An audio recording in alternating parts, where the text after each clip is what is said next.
Have you ever held a bar of chocolate and wondered where it truly begins? The story is far more epic than you might imagine. It doesn't start in a factory. It starts under the canopy of a tropical rainforest, where humidity hangs thick in the air and sunlight filters through broad leaves. This is the home of the cacao tree, and clinging to its trunk are the colorful, football-shaped pods that hold the secret. Machetes to carefully slice the ripe pods from the trees. There's a specific sound, a deep, woody thunk that signals a perfect cut. Then, with a quick crack, the pod is split open. Inside, it's not what you'd expect. There are no brown, chocolatey beans. Instead, you see a cluster of ivory-colored seeds, each surrounded by a sweet, tangy, pulpy fruit. This pulp is crucial, and here, in the heat, the first magic happens: fermentation. For up to a week, natural yeasts and bacteria feast on the sugary pulp.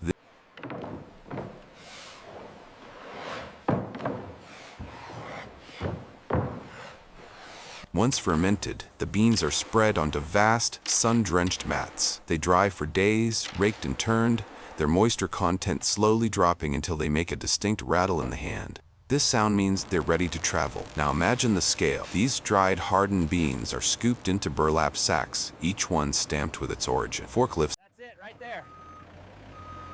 Take it back easy now.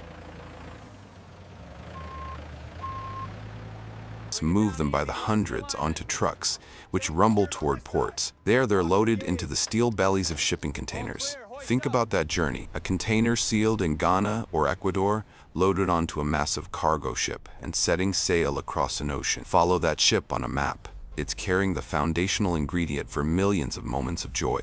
After a long voyage, it arrives at a port like Philadelphia or Oakland. Team proceeding with the lift. Roger that. Clear on the east side. Watch the swing. Customs officials inspect the paperwork, the quality certificates. Then the beans are transferred again, this time into rail cars, for the final leg to a very special town in Pennsylvania, Hershey. But a chocolate bar is a chorus of ingredients. Milk is collected in stainless steel tankers. It's quickly pasteurized and vacuum dried into fine, powdered milk solids. Concentrated nutrition and creamy flavor. In other fields, sugarcane or sugar beets are harvested, their juices extracted, purified, and crystallized into the fine white sugar we know. Even the vanilla and a tiny amount of lecithin, an emulsifier often from soybeans, are sourced with meticulous care. Every single ingredient, from the largest sack of beans to the smallest drum of flavor, is documented. Its source, its batch number, its journey, all traceable. Keep coming straight back. Easy now, easy. Hold it right there. Pallet secured at staging area 2, heading back out now. We need that sugar pallet moved immediately. Hold on, this manifest says 40 drums. I only see 38. Check the overflow area.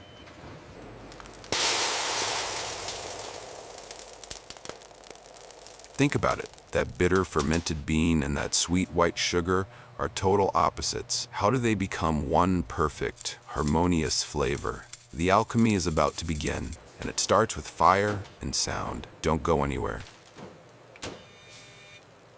Back in, their trailers filled with our global ingredients. Forklifts whisk pallets of burlap sacks into the raw material bay. This is the first line of defense. Quality inspectors are waiting. They use triers-long, hollow spears to plunge deep into the sacks and pull out samples. They're looking for bean size, color, and uniformity. They test moisture content again. The beans pass under powerful magnets and metal detectors, ensuring purity. Any sack that doesn't meet the strict standard is marked and isolated. The approved beans are released into the factory's inventory system, stored in climate-controlled silos until their number is called. The same rigorous checks happen for the milk, powder, and sugar. This isn't just paperwork. It's a promise that what goes into the process is nothing short of perfect. Now, the beans begin their physical metamorphosis. They flow from storage through clean conduits toward the roaring heart of the primary processing area. Hold it. Debris on the line. I see it. Clear on the right.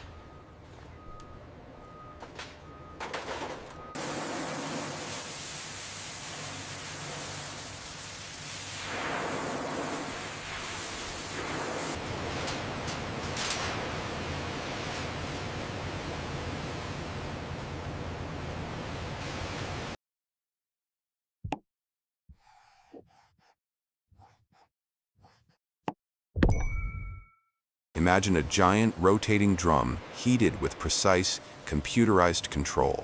The beans tumble inside, their aromas transforming from nutty and grassy to that deep, recognizable scent of pure chocolate.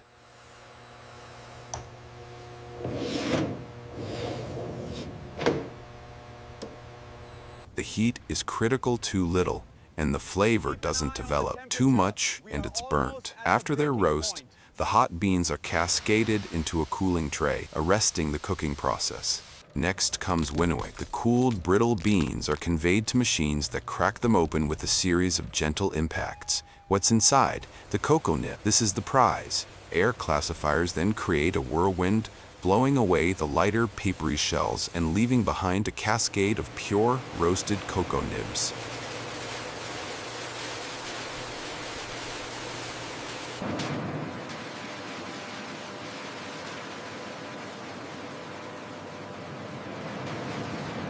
These nibs are about to reveal their hidden nature. They're fed into heavy grinding mills. The friction and pressure generate heat, melting the natural fat inside the nib, the cocoa butter. What emerges from the mill is not a powder, but a smooth, dark, liquid river. This is 100% pure, unsweetened chocolate liquor. It's intense, bitter, and majestic. It flows into temperature-controlled tanks, waiting to be blended. This is where the recipe comes to life. In a massive, computer-controlled mixer, the chocolate liquor meets its partners, vast quantities of sugar and those dried milk solids.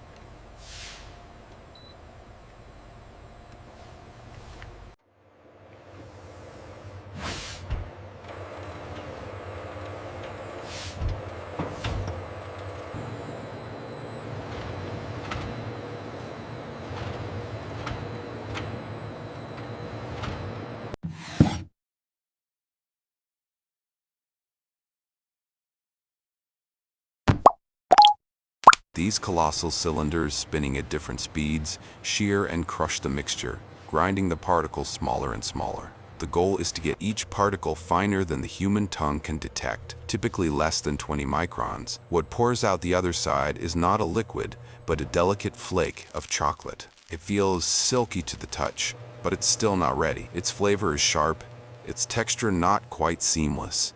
It needs to be soothed. It needs to be soothed. It needs the conche. The conche is where science becomes art. Named after the shell-like shape of the original machines, this is where chocolate finds its soul. What happens inside over the next 24 to 72 hours is the most guarded secret in the process. The transformation you're about to see is why Hershey's tastes like Hershey's. Stay tuned. The chocolate flakes are fed into massive conching machines. Think of them as gigantic, heated mixing troughs with heavy granite rollers that move back and forth through the chocolate mass. This is a slow, kneading, aerating dance. The constant motion and controlled heat drive off remaining volatile acids, the ones that contribute bitterness and allow the chocolate's flavor profile to mellow and round out.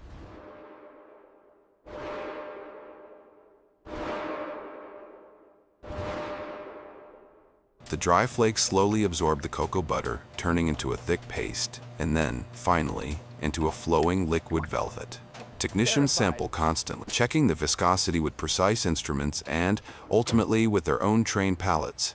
Only at the exact moment of perfect flavor development are the final ingredients added, a precise dose of vanilla for that signature note, and lecithin to perfect the flow. The chocolate is now a homogeneous, glorious liquid, holding steady at just the right temperature and holding tanks. It has passed its first major quality checks. It is now chocolate, but it's in a state of suspension. To become the bar, you know, the one that snaps cleanly and melts perfectly on your tongue, it must undergo one more critical, physics-defying process. It must be tempered. But that's a story of crystal structures and precise temperature curves. How do we take this vat of liquid potential and turn it into a million perfectly solid, shiny bars? The answer lies in a breathtaking high-speed ballet of cooling and forming. Temperature 48. Viscosity checked. Color matched. Data logged.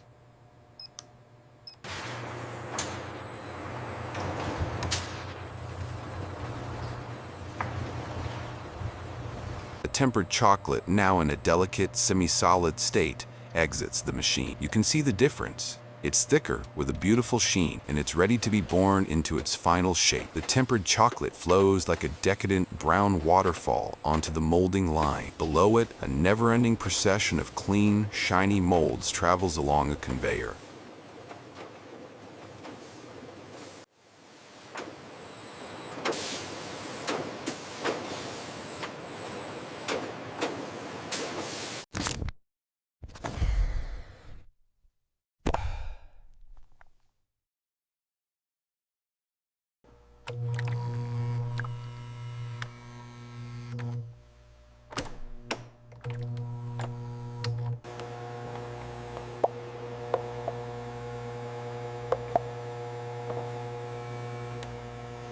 The filled molds glide silently into a long, multi-zone cooling tunnel.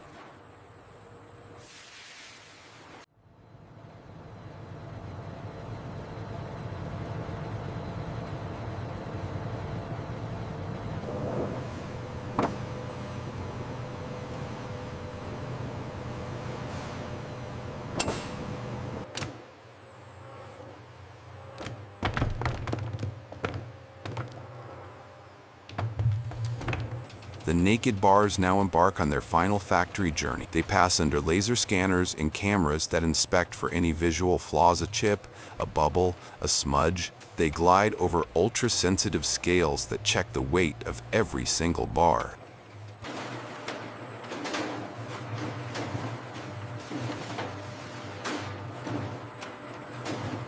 Any bar that doesn't meet the standard is gently nudged off the line. But what happens to that chocolate? Nothing is wasted. The trimmed edges and rejected bars fall into collection grates, where they're melted down and returned to the beginning of the process. This is a closed loop of chocolatey sustainability.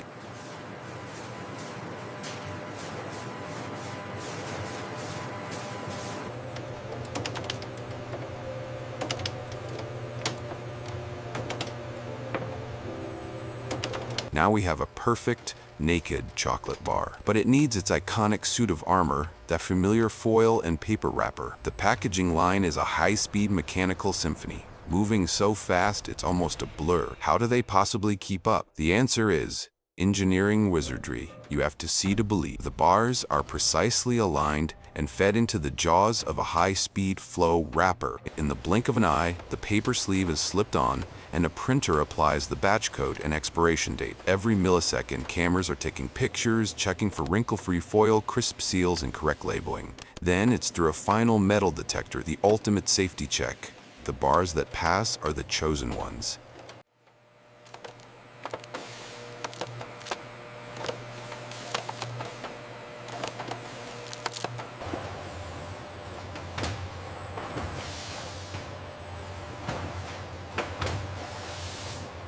This is the true destination. From a flower on a tropical tree to a smile in a living room. We see the Hershey factory at dusk, windows glowing like gold. We're reminded of the global sourcing, the precise science, the relentless quality checks, and the human care at every single step. It all culminates in that one simple, perfect bar. A legacy of joy wrapped in foil. So, what's your story? Does Hershey's chocolate remind you of childhood, of sharing, of a simple treat after a long day? Tell us in the comments below. We read every single one. If you were fascinated by this journey from bean to bar, show us with a thumbs up. And for more deep dives into the hidden worlds of how everyday things are made, hit that subscribe button and ring the bell. You never know what we'll explore next. Thanks for watching.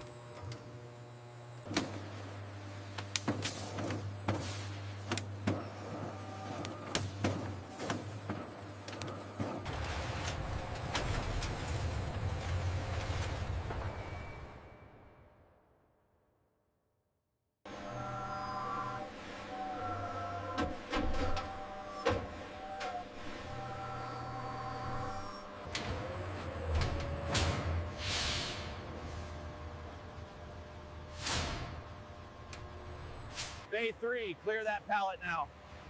Copy that, moving to Bay 7.